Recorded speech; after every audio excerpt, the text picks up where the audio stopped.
This is The Scoop for Wednesday. I'm Megan Bowman with the WMNF News headlines. Republican State Senator Randy Fine filed a bill yesterday that would not only stop undocumented students from getting in-state tuition, but also from attending some public universities in the state. The move by the Brevard lawmaker comes a day after Governor Ron DeSantis called a special session of the Florida legislature to discuss immigration reform under the Trump administration.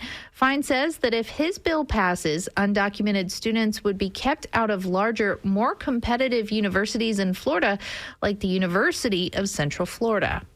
Florida's highly competitive colleges and universities, aka those that cannot serve everyone who wishes to go to them, they no longer can accept illegal immigrants to attend at all and must exclusively be for Americans, Floridians, or people from other countries who apply and are able to go legally. A special session to address immigration reform is slated to begin January 27th, despite legislators pushing back on the idea and calling it, quote, premature and irresponsible. The U.S. Fish and Wildlife Service says the Florida manatee should remain a threatened species. WMNF's Chris Young reports it goes against environmental activists' requests to make the sea mammal endangered. The federal agency proposed upgrading the Antillean manatee's status to endangered. However, the Florida manatee would remain threatened.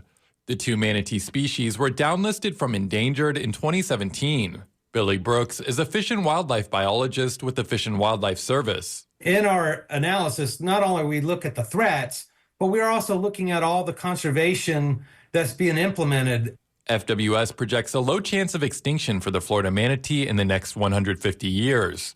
But the Center for Biological Diversity's Reagan Whitlock says the agency's projections are not enough for the sea mammal. It needs these protections, and the Fish and Wildlife Service has failed them. The endangered label could result in more conservation opportunities for the species. Whitlock says even with the Antillean manatee reclassification, there's still a threat of mortality for the Florida manatee. The deadline for public comment on this proposal is March 17th. Comments can be sent via regulations.gov. Chris Young, WMNF News. Meanwhile, a polar vortex that's brought ice and snow to much of the country has dealt a blow to the Sunshine State and its manatee population. The sea mammals have been forced to seek warmer waters as coastal temperatures drop. The warm water outflows of about a dozen power plants around the state are a popular destination for them besides inland natural springs.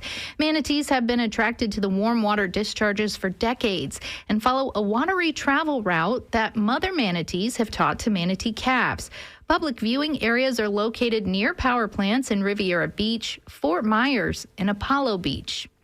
A rising trend in Florida's property insurance market has some experts concerned, with recent data showing 1 out of 5 homeowners in the state are not insured at all.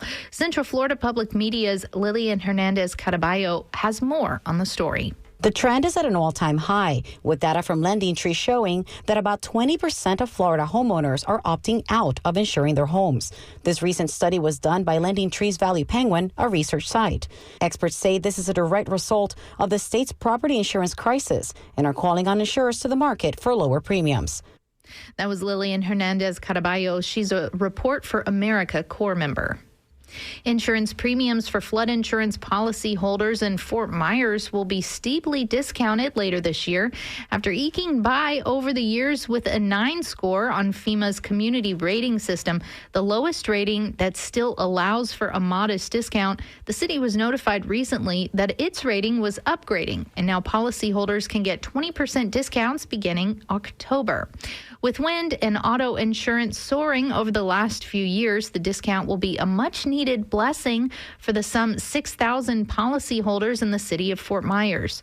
Some 2,300 communities across the country participate in the voluntary Federal Emergency Management Agency's community rating system.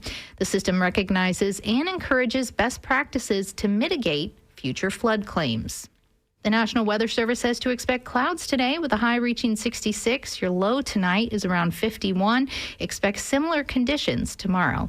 I'm Megan Bowman with the WMNF News headlines on the WMNF app and WMNF.org. This is The Scoop, recorded at WMNF Tampa.